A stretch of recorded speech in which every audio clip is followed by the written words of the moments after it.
Dieu au centre de toutes choses. Les premières autorités du pays l'ont si bien compris et l'ont inscrit au programme des activités marquant le 66e anniversaire de l'accession du Togo à la souveraineté internationale. Ce 24 avril a donc eu lieu la prière musulmane sur toute l'étendue du territoire national, comme c'est le cas à Tchévier. Les autorités locales au premier rang, le gouverneur de la région maritime, a prié pour la paix au Togo, mais aussi pour ceux et celles qui ont donné de leur vie pour l'accession du Togo à l'indépendance. À tous ceux qui nous ont dévancés dans nos débats, tous ceux qui ont lutté pour l'indépendance de notre pays, que Dieu les garde dans sa bénédiction et dans sa paix.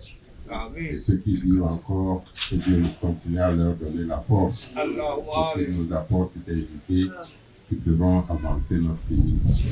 Seigneur des mondes, nous te remercions pour la santé que tu as donnée à nous tous, peuple togolais, pour la paix que tu fais régner dans notre pays, pour la santé que tu accordes au président de notre pays, au président du Conseil, à tous ceux à qui tu as donné un pouvoir pour diriger le monde, pour diriger le peuple.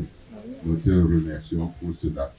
Seigneur des mondes, nous te remercions et te prions d'accompagner tous ceux qui assurent notre sécurité, tous ceux qui assurent la sécurité du peuple togolais. Après la prière de circonstance, des invocations ont été faites.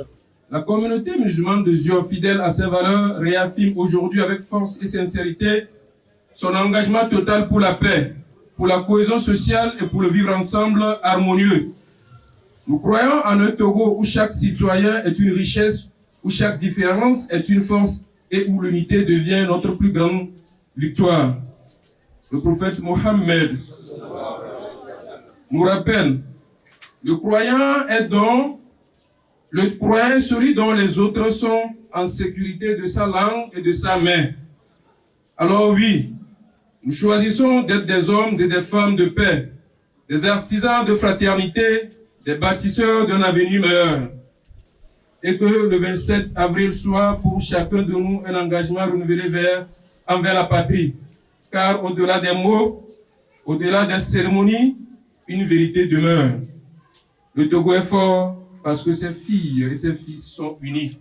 La suite des activités sera consacrée dimanche aux messes catholiques et cultes protestants avant la retraite au flambeau dans la soirée.